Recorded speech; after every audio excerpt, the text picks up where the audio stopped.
Bismillahirrahmanirrahim. Assalamu alaikum students. I hope you all are well. This video lecture is recorded by Sarhad Education System.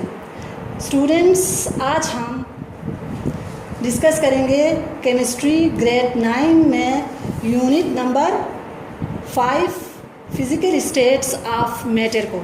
ठीक है, unit number 5 के अंदर physical states of matter में आज हम discuss करेंगे Charles law. Topic हमारे पास है चार्ल्स लॉ। चार्ल्स लॉ को डिफ़ाइन करेंगे, स्टेटमेंट उसकी देखेंगे, उसकी एक्सपेरिमेंटल वेरिफिकेशन देखेंगे, ग्राफिकल वेरिफिकेशन, और इसके बाद उसकी डायग्रामेटिकल वेरिफिकेशन के ज़रिए इसको एक्सप्लेन करने की कोशिश करेंगे। अच्छा, चार्ल्स स्टूडेंट साइंसदान का नाम है। ये एक गैस लॉ है, उसने गैस के ऊपर काम किया था। गैस के वॉल्यूम, उसके टेम्परेचर, प्रेशर की जो रिलेशनशिप है इसको एक्सप्लेन किया था। एक्सप्लेन करने के बाद एक लॉ उन्होंने इस्टेब्लिश किया था। इसी लॉ को हम कहते हैं चार्ल्स लॉ। ठीक है, चार्ल्स साइंसदान का नाम है। इंट्रोडक्शन 1787 के अंदर 1787 के अंदर एक साइंसदान जैक्वेस चार्ल्स नामी साइंसदान आता है और आके वो गैस के किसी भी दी हुई कमियत वाली गैस के वो की वॉल्यूम और उसके टेम्परेचर के दरमियान एब्सोल्यूट या मुतलक टेम्परेचर जिसको हम कहते हैं के दरमियान रिलेशनशिप को एक्सप्लेन करता है। ठीक है, और कांस्टेंट टेम्परेचर के अंदर, प्रेशर के अंदर वो कहता है कि कांस्टेंट प्रेशर के अंदर टेम्परेचर और एब्सोल्यूट वॉल्यूम के अंदर जो है प्रोपोर्शनलिटी जो है वो डायरेक्टली प्रोपोर्शनलिटी पाया जाता है। इसको हम कहते हैं चार्ल्स लॉ। ठीक है, चार्ल्स लॉ की स्टेटमेंट क्या कहता है, उसका स्टेटमेंट उस लॉ का क्या कहता है? The volume of a given mass of a gas is directly proportional to the temperature, यानी टू एब्सोल्यूट टेम्परेचर। यहाँ पर हम जस्ट टेम्परेचर नहीं कहते बल्कि कहते हैं एब्सोल्यूट टेम्परेचर। एब्सोल्यूट टेम्परेचर का मतलब होता है मुतलक टेम्परेचर या ज़ीरो टेम्परेचर भी इसको हम कह सकते हैं। क्या है? The volume of a given mass of a gas is directly proportional to the absolute temperature at constant pressure. वो कहता है, चार्ल्स कहता है कि किसी भी दी हुई कमियत वाली गैस का जो वॉल्यूम होता है वो उसकी एब्सोल्यूट या मुतलक टेम्परेचर का डायरेक्टली प्रोपोर्शनल होता है जबकि हम इसमें टेम्परेचर को कांस्टेंट रखें तो। अच्छा, डायरेक्टली प्रोपोर्शन का मतलब क्या होता है? जब एक तरफ हम टेम्परेचर बढ़ाएंगे तो वॉल्यूम भी बढ़ेगा, टेम्परेचर कम करेंगे तो वॉल्यूम भी कम हो जाएगा। इसको हम कहते हैं डायरेक्टली प्रोपोर्शनलिटी। ठीक है, यानी एक तरफ बढ़ाने से, एक तरफ 1 kg रखने से दूसरी तरफ उठ जाए, ऐसा नहीं होता, बल्कि एक तरफ 2 kg रखने से दूसरी तरफ भी 2 kg ही हो जाए। एक तरफ हम अगर 1 सेंटीमीटर कोई 1 डेसीमीटर क्यूब वॉल्यूम उठाते हैं या 2 केल्विन बढ़ाते हैं तो 2 केल्विन ही वॉल्यूम इंक्रीज़ हो जाए, यानी एक तरफ कम करने से दूसरी तरफ कम हो जाए, एक तरफ बढ़ाने से दूसरी तरफ बढ़ जाए, तो इस प्रोपोर्शनलिटी को हम कहते हैं, तनासुब को हम कहते हैं डायरेक्टली प्रोपोर्शनल।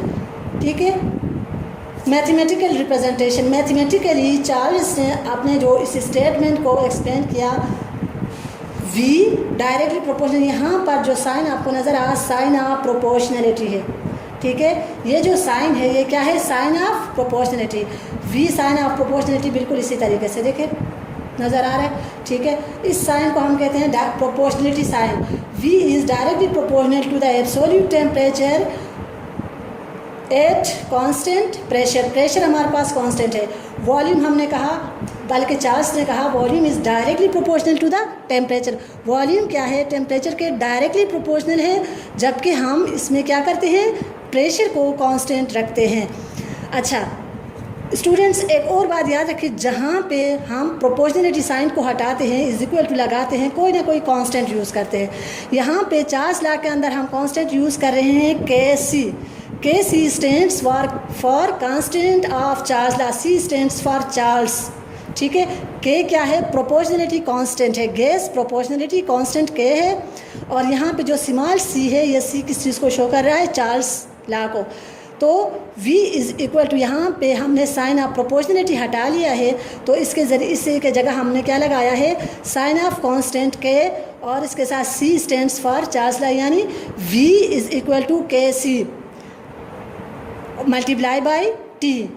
यहाँ से t को बॉर्डर क्रॉस लेकर आते हैं, के सी से हटा के इधर वॉल्यूम के पास लेकर आते हैं, तो टी जो है यहाँ पे के सी के साथ मल्टीप्लाई हो रहा है और बॉर्डर क्रॉस आएगा तो वी के साथ क्या हो जाएगा, डिवाइड हो जाएगा। जब बॉर्डर क्रॉस लेकर जाते हैं तो प्लस माइनस होता है, माइनस प्लस होता है, डिवाइड मल्टीप्लाई होता है, मल्टीप्लाई डिवाइड होता है। इसीलिए के जो है यहाँ टी यहाँ पे मल्टीप्लाई हो रहा है के सी के साथ, इधर आके वी के साथ क्या हो जाएगा, डिवाइड हो जाएगा। V upon T is equal to K C, this is known as Charles law. ठीक है, अगर हम चार्ल्स लॉ के अंदर टेम्परेचर को बढ़ाते हैं, अगर हम टेम्परेचर को T1 से T2 करते हैं, वॉल्यूम को ऑटोमेटिकली वॉल्यूम क्या हो जाएगा, V1 से V2 हो जाएगा, क्योंकि इसमें हमने कहा डायरेक्टली प्रोपोर्शनल है। टेम्परेचर बढ़ाने से वॉल्यूम खुद ब खुद बढ़ जाता है और यहाँ पे प्रेशर के ऊपर कोई फ़र्क नहीं पड़ता है क्योंकि वो कांस्टेंट है। ठीक है, तो T1 जब हम टेम्परेचर को T1 से बढ़ा के T2 करते हैं V1 तो ऑटोमेटिकली बढ़ के V2 हो जाएगा, यानी क्या हो जाता है, V1 upon T1 is equal to V2 upon T2। This is known as Charles law, जो कि हम इसको न्यूमेरिकल प्रॉब्लम्स के अंदर जो है वो ये फार्मूला यूज़ करते हैं, इस इक्वेशन को T1 V1 T1 is equal to V2 T2। This is known as Charles law. अच्छा, उसकी डायग्रामेटिकल ये हमारे पास उसकी मैथमेटिकल एक्सप्रेशन है। अब हम आते हैं उसकी एक्सपेरिमेंटल वेरिफिकेशन की तरफ। एक्सपेरिमेंटल वेरिफिकेशन में चार्ल्स जो है वो एक्सपेरिमेंट करता है इसके ऊपर, गैस के ऊपर। इस एक्सपेरिमेंट में वो एक यूज़ करता है, एक सिलेंडर यूज़ करता है और एक इनक्लोज्ड सिलेंडर है। सिलेंडर के ऊपर ढक्कन लगा हुआ है, पिस्टन लगा हुआ है। ठीक है, इस सिलेंडर के अंदर गैस है, हमारे पास कोई भी गैस XYZ कोई भी गैस है और इसका जो वॉल्यूम यहाँ पे देखें, इन दोनों में यहाँ पे वॉल्यूम इतना है, कम है। मिसाल के तौर पर अगर यहाँ पे 2 सेंटीमीटर क्यूब है वॉल्यूम, तो यहाँ पे जाके 4 सेंटीमीटर क्यूब है, बढ़ रहा है। तो वो क्या करता है, वो चार्ल्स एक सिलेंडर लेता है और इस सिलेंडर के अंदर कोई गैस भर लेता है, भर के इसके ऊपर ढक्कन डाल के पिस्टन बंद कर देता है। अच्छा, और ये पिस्टन जो है वो मूवेबल है। ठीक है, मूवेबल का मतलब क्या है, वॉल्यूम बढ़ने से वो मूव करके ऊपर जा सकता है, मूवेबल पिस्टन है। तो जब टेम्परेचर बढ़ाता है T1 से T2 कर देता है। ठीक है, टेम्परेचर T1 से T2 करता है तो वॉल्यूम भी बढ़ के क्या हो जाता है, V1 से V2 हो जाता है। यानी यहाँ पे वॉल्यूम कम है, टेम्परेचर भी कम है। जो ही यहाँ पे टेम्परेचर बढ़ाया, वॉल्यूम भी बढ़ गया। यहाँ पे देखिए डायग्राम में इतना सा है और यहाँ से यहाँ तक गया है, क्योंकि पिस्टन हमने कहा मूवेबल है, वो मूव करके ऊपर जा सकता है। तो T2 करने से V2 हो जाता है। प्रेशर में देखें, यहाँ पर भी P मैंने लिखा हुआ है, यहाँ पर भी P मैंने लिखा हुआ है, इसका मतलब प्रेशर चेंज नहीं हो रहा। ठीक है, इस कंडीशन के अंदर जब तक हम प्रेशर कांस्टेंट रखते हैं तो वॉल्यूम जो है वो टेम्परेचर का डायरेक्टली प्रोपोर्शनल होता है। अच्छा, ग्राफिकल एक्सपेरिमेंट या ग्राफिकल वेरिफिकेशन, ग्राफ के ज़रिए चार्ल्स लॉ को समझते हैं। इसमें क्या कहता है, if the value of volume V is plotted against temperature T, a straight line is obtained. जब हम हॉरिजॉन्टली टेम्परेचर को रखते हैं, वर्टिकली वॉल्यूम को रखते हैं, यानी एक साइड पे टेम्परेचर हमने रखा हुआ है, एक साइड पे वॉल्यूम रखा हुआ है। इसके नतीजे में क्या होता है, देखिए ग्राफ किस चीज़ को शो कर रहा है, जूं हम टेम्परेचर बढ़ा रहे हैं वॉल्यूम भी बढ़ रहा है।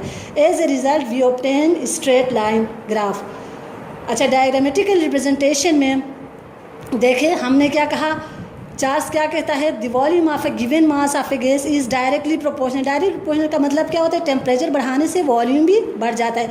यहाँ पे देखें डायग्राम के ज़रिए स्मॉल T है, छोटा सा है, और V भी छोटा सा है, फिर T थोड़ा बड़ा हो गया, वॉल्यूम भी थोड़ा बड़ा हो गया, T फिर इसके बाद इससे बड़ा हो गया वॉल्यूम। यानी जितना हम टेम्परेचर बढ़ा रहे हैं उतना ही वॉल्यूम बढ़ रहा है। अच्छा स्टूडेंट्स, इस टॉपिक के जो नोट्स है वो आपको स्कूल से हार्ड फॉर्म में मिल जाएंगे। फिर भी अगर आपको कोई मसला हो जाता है, आप कंसर्न टीचर से स्कूल के कंसर्न व्हाट्सएप नंबर पे राबिता कर सकते हैं।